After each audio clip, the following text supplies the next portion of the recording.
Hello, ladies and gentlemen, and welcome to Boomer Live once again. Here we are at the beginning of the Cricket World Cup as we are here to preview the opening game of the World Cup, which is going to be between England and New Zealand. Now, there is no better way to start off the World Cup by playing a rematch of the finale, which took place in 2019. So, here we are to talk about the game, a lot of exciting things. Now, it's now 45 days of intense action, which will begin from tomorrow, and we are all set for it as from Boomer 11, and we're going to see and cover everything possible.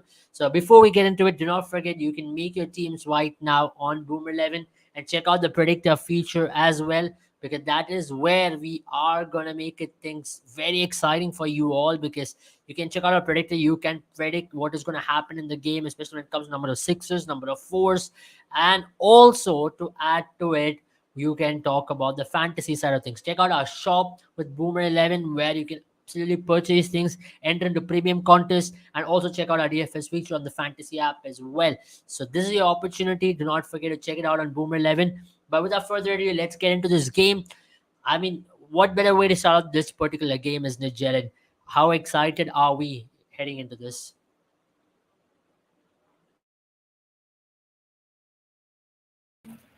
I mean, absolutely. Really excited as well because last time it was decided by the barest of margins, as the quote keeps repeating again and again from Ian Smith. It was a very close encounter, probably the closest a World Cup final has ever come to. And there are people who still argue that New Zealand were equally deserving of that winner of that World Cup trophy as well, because it was decided by one run after all, wasn't it? A repeat for sure, but you would have to say that in many ways, both the teams are heading into a transitional era. There are not many players from that World Cup to this World Cup. A lot of things have changed in both the sides. Kane Williamson obviously is one of the only constants from the previous World Cup, the only remaining sole captain from the previous edition as well. So overall, it's going to be really exciting because both the teams are very well prepped. A lot of both the teams also share a lot of similar strengths and weaknesses. So it's going to be a match between equals for sure.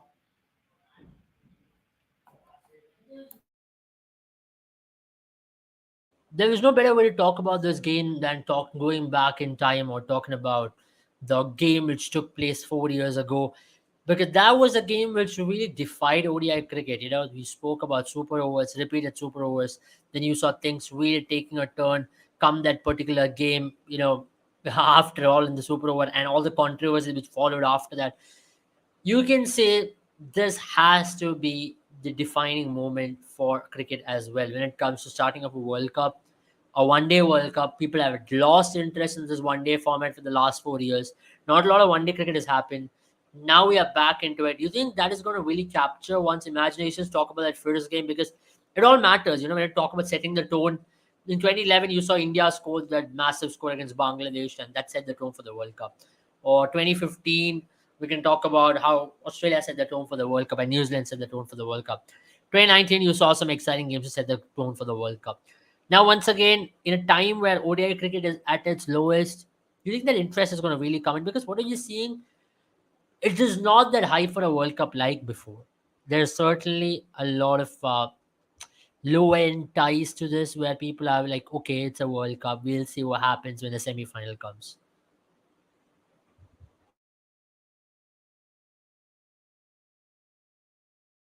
Yeah, I think in many ways it will also another fact that has added to it is we've had so much World Cup action already. Just I mean, if it's not long time back, it was just last year. I remember 2022 World Cup had just happened. The T20 World Cup. We've already had a lot more ICC tournaments coming and so quickly as well because of the kind of scheduling that we've had. So I think that's one of the reasons, obviously. And secondly, as you rightly mentioned, we've had difficulty filling up stands for bilateral series. I think India's matches have still had some amount of crowd coming in, but if you look at Australian venues, if you look at the English venues, and also I think one of the countries, few of the countries that have really struggled are Sri Lanka, Pakistan for sure have struggled to fill their venues up with fans during the one-day bilateral matches. So in many ways, it has really come down. And MCC President Mark Nicholas has already said that they are thinking of, or they're thinking of suggesting to ICC that from now on, or at least from the next World Cup onwards, 50-50, I mean 50 overs is just going to be a format for World Cups and nothing else. So in many ways, it has really come down. It has really reduced in the stature that it used to be held once upon a time. I think post 2050, 2019 rather, which is really odd, right? 2019 probably was one of the most hotly contested World Cups. 2011, 2015 was still, you could say Australia had a dominating run, but 2019, 2011, we've had few really tight World Cups. So really sad to see where this format is going. But even for me personally, I would say that 50 overs has really lost its charm, because now it's become a sad amalgamation between Test cricket and T20 cricket, where you know T20 cricket has all the excitement of white ball format, of the pace of white ball format, and Test cricket has obviously the charm of a result churning in slowly. But one day cricket, for some reason, has become a mix of the two, and it is something that is really not appealing to fans as well. But who knows? Maybe this World Cup changes things. I have to admit, like, you're right in saying that World Cup could possibly change that narrative, because every World Cup, when you see something, it's about you're experiencing something new, and every fan would go through that excitement throughout that World Cup cycle where you're expecting, okay, this 40 days I'm going to be hooked onto it, but 50 over format. Do you think that's really gone out of people's mind as well? The people don't have time for it. 2020, I can understand 3 hours of action, 1.5 hours, and you can really, really sit there and watch something. But now, 50 over format, I think that is slowly taping away, isn't it? That's one of the biggest reasons. No time for people to sit and watch 100 overs of cricket. Oh yeah, absolutely. 7 hours of cricket without any breaks as well. At least when you see Test cricket, you have an hour and a 45-minute break between every 2 hours or so. But here in this case, it's continuous stretch of cricket for 3.5 hours, and then probably a 15 to 20-minute break. Then again, the second inning starts. So that's obviously one aspect of it. Secondly, I think in many ways, in many ways, you would also see that I think it's also what it offers, right? One day cricket has now really lost its USP, the unique selling point that is. As I already mentioned, T20 cricket is already that white ball format which provides you the thrills and spills, and the Test cricket churns out a result very slowly. So in many ways, there are Test cricket and T20 cricket has got its difference, and the difference is so vast that depending on what you like to watch, you can still watch either of it. But with one day cricket, it's become kind of a mixed product at this point in time, where you get to see periods which is really slow, and you also get to see periods which is really quick. So in many ways, that is the reality of it. It's kind of lost its uniqueness, that people are not going to be watching 50 overs, at least bilaterals. And I think that's where the problem lies for me, Abel. It's the fact that one day cricket, the format in itself, is not going to provide any more excitement. The only reason why people will still end up watching this World Cup is obviously because of the history related to it. Also because every match is a consequence, right? You play a match, you don't win it, you might end up suffering in the next. You might end up suffering because you might end up leaving the World Cup because you've not done well in a match, or in a match or two. But in a bilateral series, you end up losing a match, people forget, people move on. So that's another issue with it. At least when it comes to T20 cricket, Test cricket, there's something there. Test cricket, you've got the World Test Championship, which really heats up towards the end moments, and I think it's done well to improve Test cricket. Now, obviously, I don't have the numbers with me, but I think at least every bilateral series has some underlining future. I mean, some consequence, some underlining consequence. T20 cricket obviously has got its own excitement. Every match turns out to be an exciting event, but one day cricket in an overall is really no bearing. Now, this one day cricket, this World Cup had some bearing because of the tournament that they had created, right? Where you had to be in the top 10 or so to avoid qualification. That's where West Indies struggled. But now even that's taken away because it didn't really help ICC sell 50 over tickets as well. So I think in many ways it has lost its USP, and that's the reason why this format is struggling now. I agree with you. Welcome, Sandeepan, in the show once again. Teju also rightly mentions in saying that never feel like a World Cup vibe at all. Yeah, I agree with, especially when it comes to the World Cup vibe, it's not kicking in rightly, right? And Michael says, can this be the most competitive World Cup in history? I mean, we can start off with that question to Sandeepani. And hi, Priyanka. Thank you for that. and Saloni is saying that she's supporting India. So Sanimani, can this be the most competitive World Cup in the history? Because talking about which, it's a World Cup, Eve, as one would like to say, and a lot of expectation to start off from this World Cup. For a lot of people, it feels like because of the batting friendly conditions and with a lot of teams and players having already gotten their IPL experience, this could be one of the most competitive World Cups because you don't have to really battle out conditions per se because most of the decks are going to be flat. Yeah, fair enough. And also, India did not get any warm up practice because of both the games getting completely washed out. So I don't really know what to expect from this Indian team. And what 11 are they going to field? Because the Australian series was the one where they were actually experimenting and resting a lot of players. And now they didn't really have, say, a Virat Kohli or Shubman Gill did not really. Shubman Gill did play, but Rohit Sharma, Virat Kohli, Bumrah, they did not get enough match practice according to me because Asia Cup they just played the critical matches and then they did not really play in the games against Australia as well. They couldn't play the two warm up games as well. So I don't really know what combination they are going to opt for. Having said that, yeah, I agree with you. With so much rain around, I think most of the teams would look to chase, having won the toss. So I think toss will become very, very crucial uh, because, especially because of the season that we are experiencing. I mean, it's raining almost all over India right now.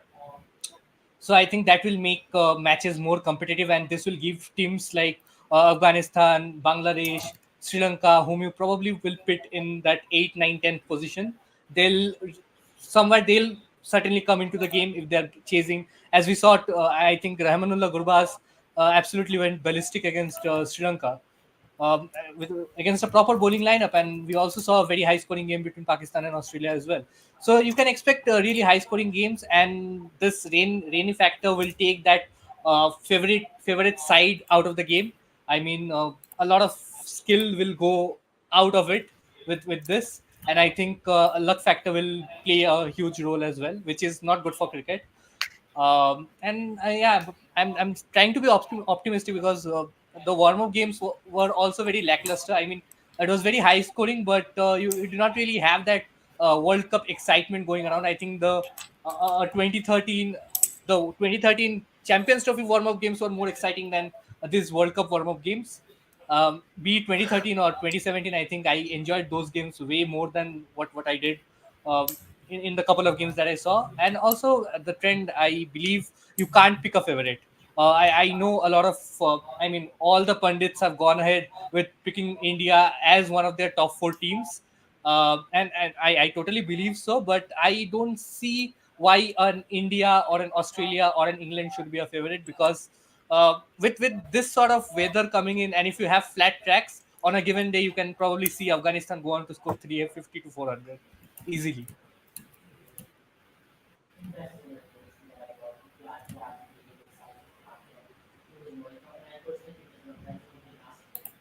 Yeah, interesting that you mentioned that because the flat tracks are going to be a massive factor in this World Cup. Because if you look at how the World Cups have panned out in the recent past, 2019 World Cup people expected a high scoring World Cup, but you still saw 240s and 230s being defended, which was quite interesting. It was against the run of play, but until and unless you see pitches being worn out, I don't really expect a lot of low scoring games. And also add dew into that, right? Dew factor is going to be massive into this entire component of things as well. So that is Yeah. where you have to say this is going to be a tough and different World Cup for a lot of reasons. But having said that, let's talk about tomorrow's game, a big game in offering. Let's England and New Zealand start by talking about defending champions. They are the favorites even here, isn't it? Once again. Oh yeah, absolutely. You can't really write off either of the teams. I mean, you already saw with the warm-up games that England are prepared. England are looking like a very difficult team to beat. Although you would, I mean, there are some worries in both the camps as well. So that's where I'll pick up that comment by Michael Andrew. I think one of the reasons why this World Cup is going to be so competitive is because every team is coming in with something which they would feel is their strength, and there are glaring holes as well. A lot of teams are, I think a lot of teams are coming in this World Cup without a proper spin attack. And then there are a lot of teams which are coming in with some really good spin. I mean, batters who will play really good against spin as well. So overall, it's going to be exciting. As you rightly mentioned, Abel, dew is going to be a huge factor because right now in India, with the kind of weather we have, it's possible, that the morning when the batter, the first half the inning, I mean, first half of the match is going to be really hot, really warm, and then right towards the end at the night, it's going to cool down really quickly, which might increase the chances of dew on the field. And if dew comes into play, it's going to become a highway, and batters are going to find it so much more easier to score. And you saw that against, I think, the Sri Lanka Afghanistan match was a very good example where the dew came in. It became a lot more easier for batters to play. Ramanullah Gurbaz was playing like nothing mattered to him. Like he already knew where the ball was going to pitch, almost as if he was playing a video game, as Sandeep Mani mentioned. So I think those are the factors that's really going to come in. And one thing for sure, either way, tomorrow either of the team will decide to probably bat second because of the kind of because both the teams prefer chasing first off, and they have got different ways of approaching it as well. Because New Zealand is a team which likes to accelerate towards the end. England is a team which is always in the fifth gear, and that's where the difference in the batting is going to bring out the best in both the teams. Yeah, I mean, obviously, we talk about that tomorrow's game. I think we already have the news that no Kane and Stokes for tomorrow, but New Zealand have already sent out shockwaves in the warm-up games as to what they can do. And in games like this, they are going to be not a small pushover. Whatever they do during that bilateral season, you can put that behind, and New Zealand will start as possibly one of the favorites once again in the IC tournament. My prediction for top four: Australia, India, South Africa, and England. I would love to see India versus Pakistan in semi-final, but I don't think Pakistan will qualify. Interesting. That's a very good take. I mean, I think we will talk about it, but let's talk about. I think towards the end of the live, we can talk about our top four predictions. I think that's going to be a very interesting thing to talk about. But let's bring the squad up on the screen once again. I think it's not a bad thing to do that. Start by bringing up the squad.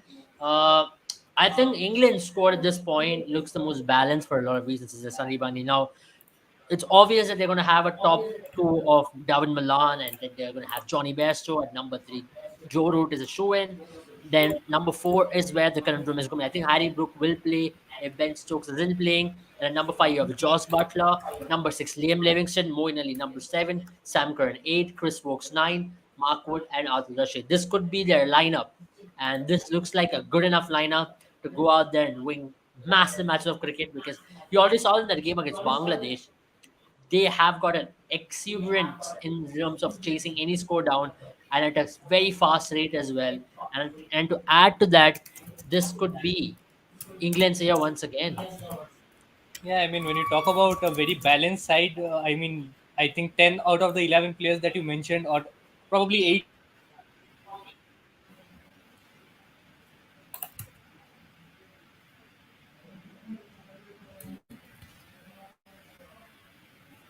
I think Sunny Money lost his connection there, but nonetheless, when Sunny Money joins back, Jen, you can take that up. Yeah, I mean, if you just look at the squad, as you rightly mentioned, Abel, this does look like a very good, well balanced side. Two players really come to my mind who could really have an impact and who no one is talking about. One of them, I have to say, is Moeen Ali, because I'll tell you what, Abel, this lad has been in some phenomenal form. I think he is out. He's still there in the top four, top five run getters in 2023, and he's also there in the top five wicket takers of 2023. So he's been doing an amazing service to the England one day team. Yeah, there we go. I think he's the fifth highest run getter in 2023 with 209 wickets, 209 runs, and he's taken 28 wickets, being the fourth highest wicket taker for them in this year. And this lad, he loves playing in India. We've already seen what he's done for Chennai Super Kings. He's come in, he's given valuable contributions, and he had a good day out as well during the warm-up game. So that's one guy that I'm really looking forward to see how he performs this World Cup. And another really important player, I think, here is Sam Curran. I mean, if he gets a chance to play, he's someone who can, again, really bring that impact, because we've seen this warm-up game, the new ball is going to be very important. And we've seen Mitchell Stark do well with the new ball, Trent Bolt do well with the new ball. Sam Curran on his day can really make the new ball talk. And he's someone who's really good, again, once again, when he comes to bat down the order, tonk a few long handle shots, create that little bit of an impact to down the order and help them either score a little bit more or chase down those difficult targets. So those are the two people I'm really looking forward to, and they bring balance to this team. Especially because I'm a little doubtful on how Adil Rashid will perform this World Cup. He's not really done well in India because of the fact that he balls a little slower than some of the other spinners. And when you ball slower on Indian slow tracks, that can really hurt you as a leg spinner. Yeah, I agree with you on that because if you look at the way in which our Adil Rashid has not really gone on to, you know, own the ODI stage in comparison to what he could have done in like a T20 format, and that is where I think England will want his contribution even more. And we've got a comment which says Rachin Ravindra, if he gets to open for New Zealand, will be more flexible and options with the ball as well. Yeah, I think we'll bring the New Zealand squad as well, in a couple of minutes' time. But before that, when we talk about the New Zealand team or the England team, one of the most striking points is the all-rounders factor. And if you look at that English lineup, just if you look at the top seven, you have 10 overs with the ball, or at least 10 overs with the ball when it comes to Moeen Ali, and then you have at least 15 overs, or if Ben Stokes also balls, it can even go up. You have Liam Livingstone who can give you 4 overs. Joe Root on a good day can give you 4 overs, and then let's add Ben Stokes on a good day can give you 6 overs. So 15 overs, that's what can be a good day's bowling when it comes to their top six. And then to go back to that, then you have a Moeen Ali, obviously, with the ball, who can be used on turning surfaces. He might ball on all the surfaces. And then you have a Sam Curran, who can be used as a new ball bowler and also towards the death. Then you have a Chris Wokes, who can be used in the middle overs and in the opening spell. Then you have a Mark Wood, who can be an enforcer through the middle. So I think they've got almost all the bases covers because of that all-round factors which they have. Because they've got so many options with the ball, they don't really have to worry about what happens if one of our bowlers have a bad day, because a lot of them can cover up and they do a very decent job. They're not bad bowlers. They all can pick up wickets and they all can contain as well. So that's why I think England team, if you look at the balance of the team, it's well balanced, it's well put up on the paper because of the number of overs they've got. And that's so important. If you look at all the World Cup winning teams, let's talk about 2015 Australia when you had Shane Watson, Mitchell Marsh who could ball there, Glenn Maxwell, or 2011 India when you had Raina, Yusuf Pathan, Yuvraj Singh, or Tendulkar or Sehwag could roll their arm over. The all-round factors of at least having 10 overs in the top six is so important when it comes to these kind of tournaments, isn't it? Sandimani, you can take that up. Yeah, exactly. I mean, I was just going to come to the point before Bangalore electricity really struck. Uh, I was just coming to the point that this England team, when you talk about balance, what you look into a balanced team is your ability to dig yourself out of trouble situations. And I think if this England team, they have done it in the past. If they lose 4 or 5 wickets early on, 27 for 5, 30 for 5, they can still go on to score well in excess of 300. And if it's a rain curtain game, they can still go at a rate of close to 7 to 8 runs per over, even with the last 5 wickets in hand, because Mark Wood, Adil Rashid, Sam Curran, everybody can come in and chip in with the bat as well. And talk about bowling, you can have your bowlers, some of your prime bowlers. I mean, Sam Curran can have a bad day. Then you can probably get in a Liam Livingstone, Ben Stokes. They can come in and chip in with 4 or 5 overs in the middle. And that is what makes this England team very, very strong, because you really don't have that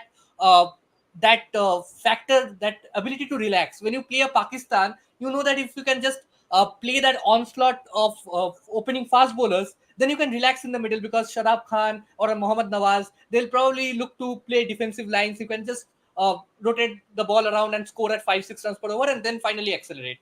But this bowling lineup, I mean, if you are just looking to play off a Reece Topley or a Sam Curran, then you'll have spinners like Adil Rashid can come in, Moeen Ali can come in, Liam Livingstone can come in. They will not allow the batters to settle down and go at a certain pace. They will dictate the pace. And when you have a team that can dictate the pace in a game, I think that's the deadliest combination to have. Having said that, I don't really know how much effective all these players. I mean, they have had brilliant results in the IPL and in other formats whenever they have come and played in India as well in the limited overs. But still, I think the consistency is one of the huge factors that I think that they lack on. And when you have all these 10 batters or 7, 8 bowling options, you can get away with a lack of consistency. But I think you can't rely on, say, a Joe Root to do the job for you, or a David Malan to do the job for you with the bat all the time. You can't have you can't rely completely on David Malan and Joe Root and ask a Sam Curran and Liam Livingstone to dig you out of holes every time. So the middle order batsman will have to really chip in. Players like Butler, Bairstow haven't really had the best of times. Even a Ben Stokes, apart from one or two milestone, mind-blowing innings that he plays, I think he's pretty average otherwise. So I think he can Yeah. really work on that. Yeah, absolutely. I mean, I think before we talking about England, I think one of the major factors is going to be how Joe Root performs, isn't it? Now, Jen, I'll take the Joe Root question up because if you look at that game against Bangladesh, he came to bat when he was 6 for 1, batted to just for 26 runs in that entire 40 balls, 26 runs. It just looked like Joe Root wasn't getting any runs. And when England were 106 or 108, Joe Root was just on 6 runs. So it was a very weird innings. And in white ball format, especially, Jordan is trying a lot different. I think that is not really helping his cause. And what should he do well? Because his role in the middle is going to be massive for this team. And we talk about all the power hitters they've got. I know they've got match winners after match winners in every position, but you still have to go to the Joe route on a day when things might be a little troublesome for them. And that's where this guy could be a decisive factor when it comes to his form in this World Cup as well.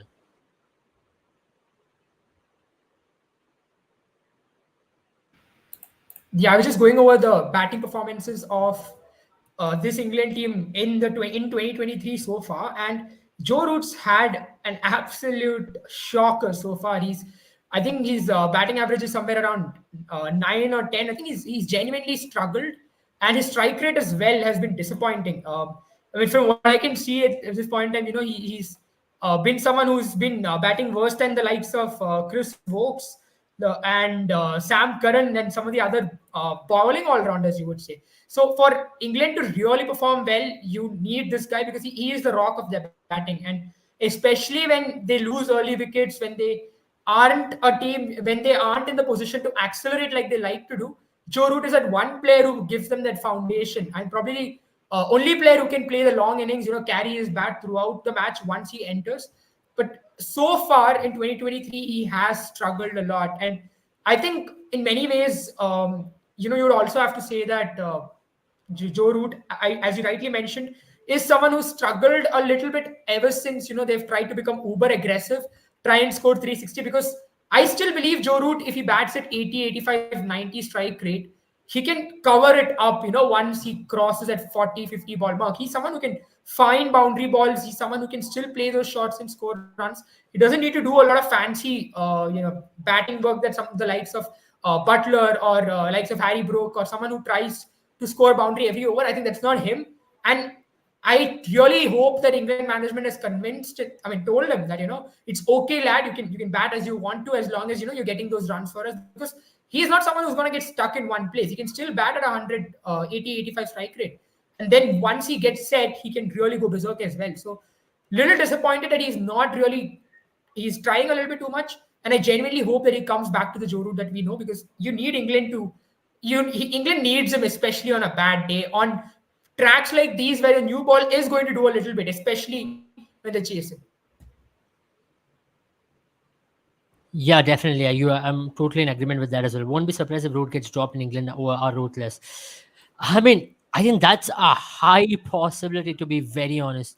Root getting dropped in the middle of the World Cup and Harry Brook batting at number 3. I think that's a very high possibility. But I'm not a big yeah, fan of Harry Brook batting at number 3. I'm not a big fan of Harry Brook getting selected ahead of Jason Roy. I don't know what they saw. Absolutely. That was Yeah. big blunder, according to me, from an experienced player like Luke Wright to come in and say that we are being ruthless and we can drop a Jason Roy and we want to go ahead with Harry Brook. I think especially after the performances that Harry Brook had shown in the IPL, to pit him up against spinners in the middle overs, I think it's going to be a massive disaster. I think Harry Brook against leg spin is going to be a massive issue.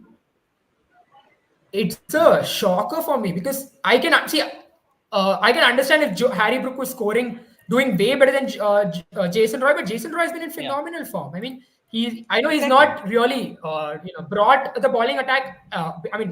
He's not played a Jason Roy innings yet this year, but he's been doing a lot better than Harry Brook. But Jared, also coming to that point, Jason Roy has had.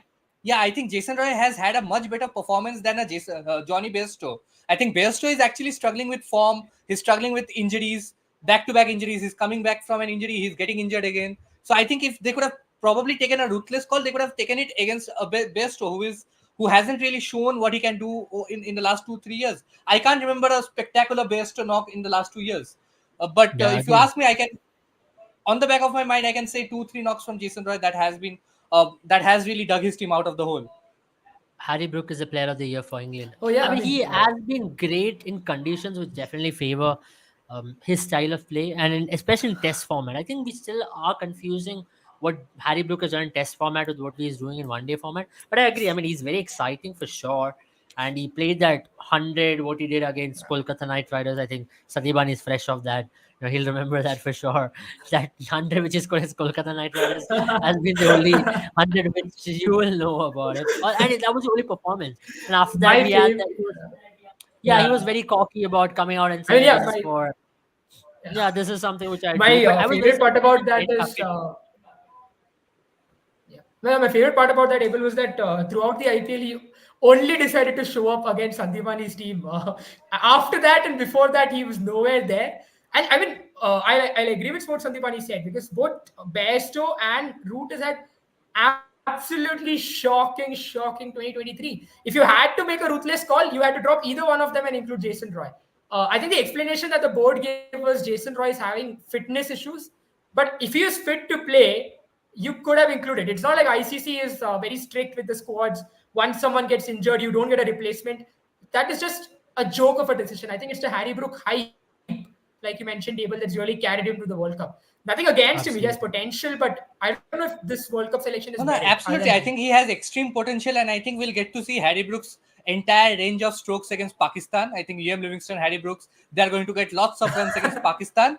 But I can't say the same for the other 19s because No, if you I have think quality he spinners, just might get some runs against Pakistan because it's in Eden Gardens. And that's where he scored the exactly. 100 as well. Exactly, and I not just Harry Brooks. I think Liam Livingston will score lots of runs against Pakistan as well. But he's another player. I think if you get quality spin early on in his innings, I think he is a player that struggles, and Yeah. he just goes on to that uh, get out of jail free shot that he just tries to heave everything over deep mid wicket or straight down the ground. I think that will lead to his downfall early on in the innings. If you can get in a quality spinner like a Rashid Khan or probably even a Kuldeep Yadav, I think he is going to really struggle. True. True. I mean, that is where I personally feel, someone like a Phil Salt or Jason Roy or Ben Duckett for for that matter would have been a better choice ahead of a Joe Root. I know whatever Joe Root really brings in, you still want David Malan can do that job at number 3 for them. I don't think David Malan really fits into that aggressive style of play as well. He also takes his time, then he gets going. I think David Malan could do that job as he was doing in the T20 format at number But I 3. think you will also not have I mean places to play both Joe Root and David Malan, because David Malan playing at number 3, you will have Ben Stokes when he's fit, he'll come in at number 4.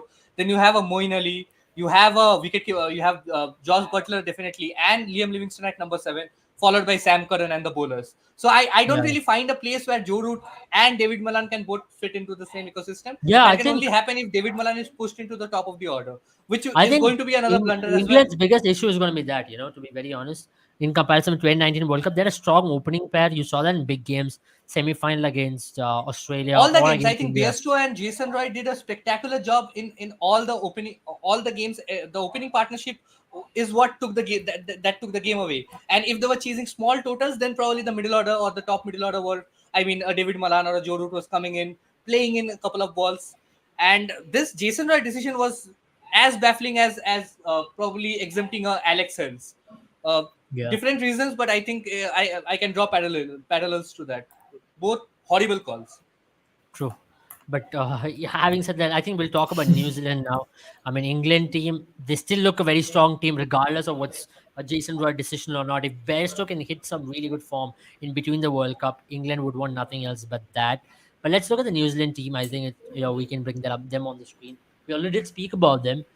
Interesting the way on which they started their warm-up games. Very interesting team combinations in a couple of their games. Kane Williamson is not definitely playing tomorrow, so it's going to be Tom Latham who's going to captain the team, and most likely going to bat at number 3. And the question over here, as Teju also rightly pointed it out, will Rachin Ravindra open the batting for them alongside someone like a Devon Conway, and then Tom Latham at 3, and they can play Darren Mitchell at 4, Mark Chapman, Glenn Phillips, and a Jimmy Neesham. Now, the biggest issue with this team right now is the third seamer, and when we talk about the number 6 position. Now, I know on other days it's going to be a toss up between Mark Chapman and Glenn Phillips, and Glenn Phillips hasn't been the most impressive one. So they do have all rounders, but not a good third seamer. and the middle overs issue with the ball. Jen, what do you think about this team from here? Yeah, I think you've touched upon the right points. Yeah, that's the same issue with me. I think their biggest problem is going to be the middle overs, as you rightly mentioned. Um, the major factor you see, Mitch Santner in 2023 has a bowling average of 80, and Ish Sodhi as well has a bowling average of 38. Now, I'm sure it All might these stats are improve going a to change lot when they more are when playing you're the playing World in Cup. India. Yeah, they're going to change a lot more when they play the World Cup, as you rightly mentioned, and it's going to change a lot more when you play in India as well. Yeah. But the issue with both these bowlers, especially someone like Ish Sodhi, is see when Mitch Santner balls, you need the person on the other end to be able to take wickets. Now, if Ish Sodhi, the issue with him is he tends to drop the ball way too short sometimes for batters, and he's again someone who balls quick, which is a good thing. But then when you drop the ball that short in Indian conditions, no matter how fast you ball, as long as you don't ball as fast as Mitchell Stark, you're gonna get whacked. And we saw that in that warm-up game against Pakistan. They did a very good job. I still think even that their pace attack will do fine. The major issue is if Trent Bolt, Tim Saudi, or and Matt Henry, these guys don't get that early breakthrough, don't expose the middle order, then can these spinners really bring the team under? Some against Pakistan, right? Pakistan started very slowly, but then in once the middle overs came, they let go of the initiative. Pakistan took over, and Pakistan was able to score 350 despite having started really slowly. So that is a major issue with them. If they can sort that out, because I genuinely think middle overs wicket taking is going to be very important. I mean, right in mentioning Yeah, that, and I think especially that is middle. where the form of both Sodhi and Mitchell Santner will be all the more important, because it was interesting to see that they went ahead with Rachin Ravindra ahead of, say, a Michael Bracewell. After backing him, I don't know whether he's injured or not. After backing him for so long, they probably felt that Rachin Ravindra, a left-handed, somebody who bowls similar to Mitchell Santner, will be of more value to them. And Rachin Ravindra, we saw what he can do with the bat as well against Pakistan on flat tracks against a mediocre bowling lineup, because majority of the pacers were resting. But then again, Trent Bolt has been in spectacular form, and I think for once I would be scared. And he wreaked havoc against England as well in the series just before the World Cup as well. So he's coming off after he's in great form. He's coming off after a great series in England. He has had two great warm-up matches, especially with the new ball.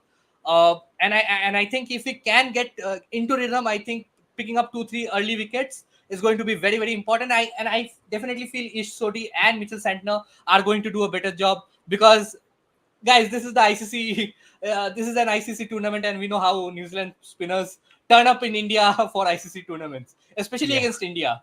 So I don't true. know whether it will be impactful against England or not, but come the game against India, I think this looks a very, very scary team to face. And also talking about the third seamer, I think Lockie Ferguson will not get to feature, because of late I see that he has actually struggled. A big plus point for Lockie Ferguson was that he could really disguise his pace with bowling from 150 kilometers per hour to really get down to 120, 125. That surprise element is somewhere lost, and I think he has used that slower ball way too much, and his pace has been founded. So Accuracy yeah, has gone off. accuracy. Yeah, so I mean he has been like Umran Malik, if I can draw a parallel to Umran Yeah, Malik but in the last 1 year. this guy was somewhere on top of his game, and then he just lost it No, somewhere or this the other. year, I think this year, right from Not this January, year. I I mean, think he has last 2 years he's really lost it. All formats of the game. He's not really exactly. been there. So I think So that Tim Saudi, even though he's not a good middle over bowler, he'll not give you wickets, and that is where my concern is, because you have Matt Henry. With Matt Henry playing, I won't give Tim Saudi the new ball. I will probably give Trent Bolt and Matt Henry with the new ball. The spell they'll get in with the new ball spell, and then Tim Saudi will be a first change bowler who can come in and really contribute. And you that's a have Tim two Southey spinners. plays right now. The biggest issue is if you have to accommodate a Tim Southey, you'll have to drop one between Sandner and Isodi. Now they can afford to do this because if Rachin Ravindra opens the batting for them, that actually opens a different dynamics for this team. If you look at the dynamics of this team, if Rachin Ravindra opens this, they have a left arm spinner who can bat up top, maybe give you 5 to 6 overs or 7 overs on a good day, and then you have an opening batter who's exuberant. And as you mentioned about Bracewell's injury, it could be a blessing in disguise to have Rachin Ravindra, because you saw what he can do. Maybe with the new ball, maybe not give them 50 runs, give them good starts of 45, 50, and 45 to 35, and on a good track, and I think maybe with give that both start in the Kane power play. Williamson, I mean, once Kane Williamson is fit and with Devon Conway at the top of the order, I don't think New Zealand needs stability at the top. I Yeah, think what they need is this X factor element. They tried Finn Allen for a long time. I think Finn Allen is not really giving them the starts that they would expect from, and he's not really clicking with Devon Conway as well. So I think Rachin Ravindra will be a surprise package. Rachin Ravindra coming with Devon Conway, and then you have Ken Williamson at number 3 and Daryl Mitchell at number 4. But Tom then, Latham at number as you 4 mentioned, rather.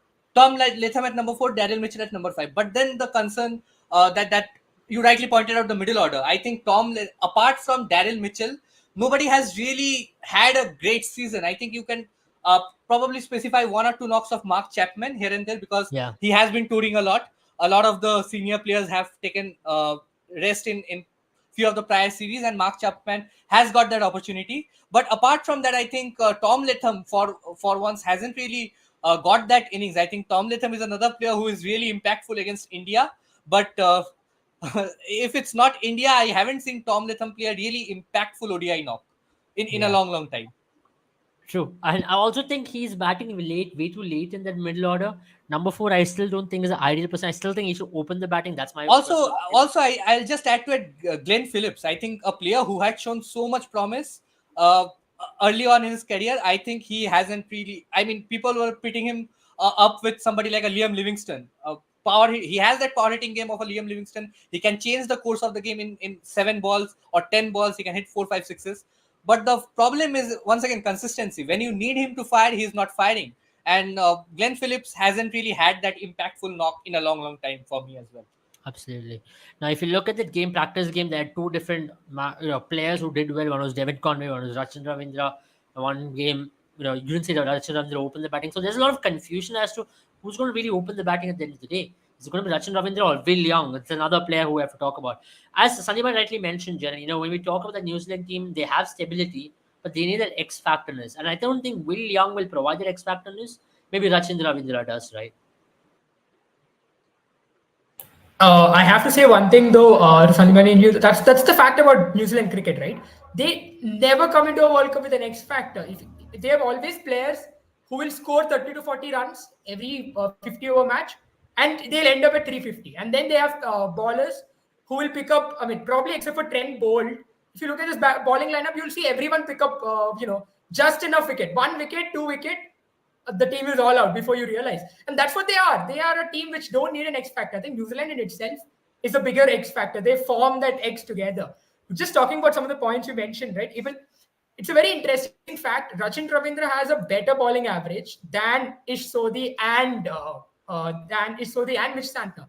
He has a bowling average of 33, which means he can do the job. And I think it'll only improve when he comes to India, right?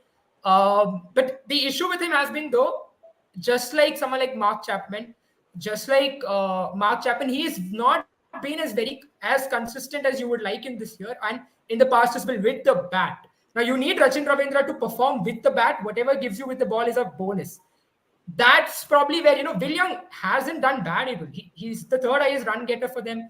I think he's a fifth highest run getter for them. He's the third best batting average this year. Just like this New Zealand batting lineup, quietly has done his job. And that's where I still believe they prefer him over Rachin Ravindra. Rachin Ravindra was given a chance. He's done well.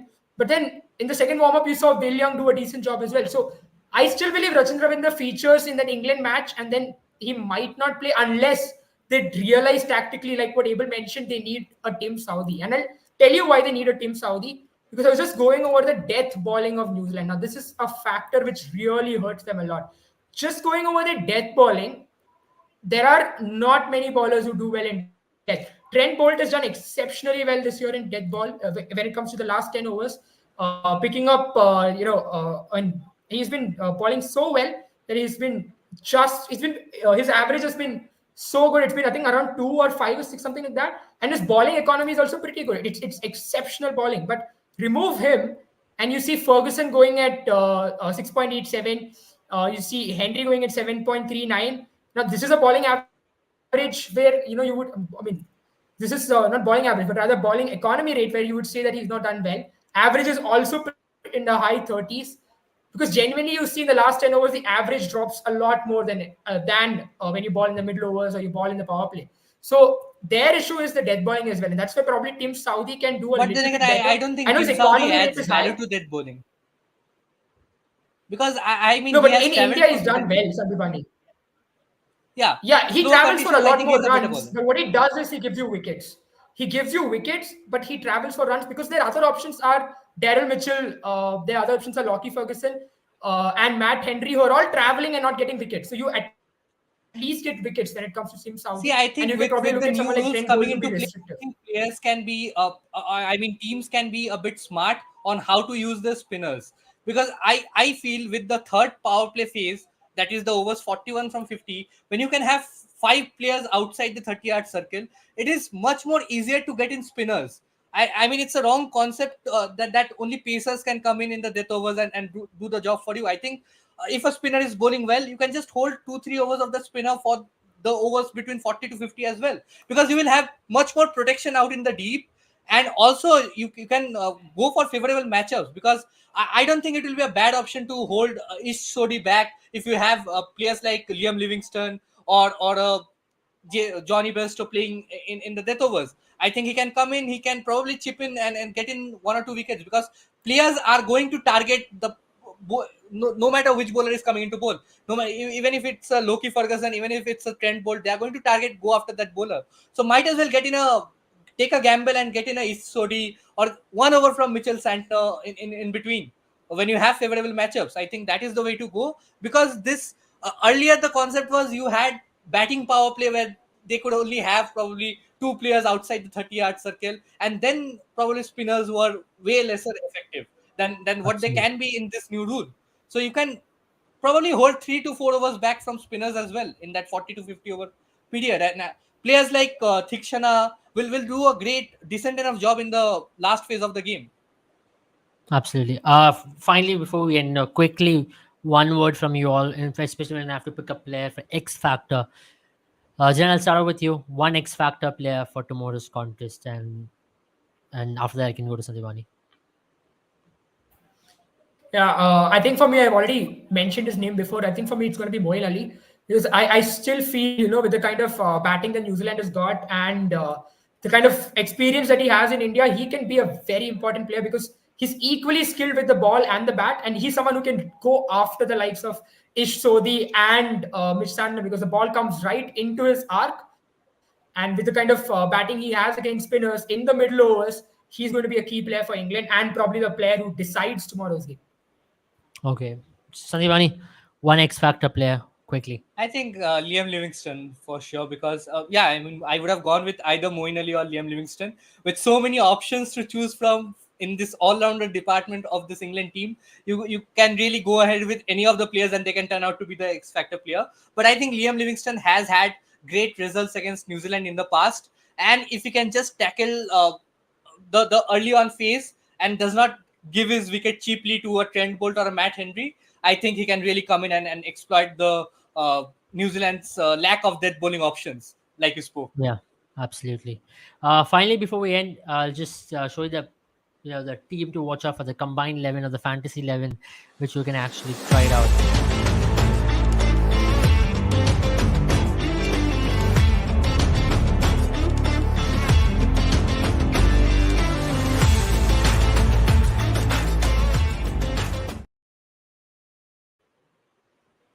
So yeah, I mean, if you have already now made your teams on Boomer 11, this is your opportunity to get on the app right now and do check the predictor feature as well, because that's where things are going to be very exciting for you all to check out our predictor feature. Predict for tomorrow's game who's going to score the highest ones, which England team or the New Zealand team, who's going to pick up the most wickets, England or New Zealand, which team is going to hit the most number of sixes, and who's going to be the winner. And then the fantasy segment as well. Check out our shop. If you haven't already purchased, you can purchase some exciting products there and get into some premium contests where you can win some big prizes. So Boomer 11, there's your opportunity. We've already displayed the team for you. We've got some exciting captains. We've got Trent Bolt as well as a captain of Johnny Bairstow. We've got with Johnny Bairstow because, in Ahmedabad on a flatter deck, you never know. Johnny Bairstow could just come into the play. And Trent Bolt, under lights, if he's going to ball, he's going to possibly wreak havoc as well, because in Ahmedabad, you always get something spicy there. That's about it from us, gentlemen. Thank you all for joining. It was pleasure taking all the questions and talking in the game in depth. So have fun. We'll be back tomorrow talking the review of this game, because we are just few hours away. And Indian team also will be in action. Pakistan will be in action the after tomorrow against mighty Dutch. So it's And all Babar exciting. Badshah Babar will be in action after scoring 90 of 59 balls against Australia. I think Yeah, that's going to be absolutely. something to watch out You for. saw Babar has already He lit up this. did. Yeah, he did smash some of the legends of the game like Steve Smith, David Warner, Labuschagne. It was just brilliant batting overall. Yeah. At the end of the day, I still think you have to still hit the ball to score runs. So Babar proves why he's a true run scorer against all Oh, absolutely. conditions. I think Yeah. Netherlands should be scared. I think Babar 100 is already loading. I'm expecting 11 hundreds out of 11 games 150, for 150. Babar. If Babar scores It's anything a less than it, 150 against Netherlands, I think it I'm only expecting at rain can least, save Babar. I you mean, know, rain can save Netherlands from Babar. I Nobody else think can. I think Babar is going to have a 1,000 run World Cup with 11 hundreds and 1,200 No, I think runs. that is going a bit far fetched. But No, no, no, I no, no. honestly feel 11 if somebody has hundreds. to stop Babar against Netherlands, oh, I think absolutely. only rain can stop it, or their batting, or Netherlands batting if they come on to bat early on. Because I don't see Pakistan winning the toss. That is one game where I can vouch for Pakistan winning the toss and batting first, because they would Yeah, love to pile on some runs. yeah, and they'll say why they're the best batting team in the world. With Babar Azam at number 3, Mohammad Rizwan at number 4, you have the stat pad combo. I think we'll talk about this tomorrow. I didn't say a stat bad combo. I'm not using that word. They're greatest batters. They might not be match winners, but they are run scorers. That's what I'll say. Yeah. Good night, guys.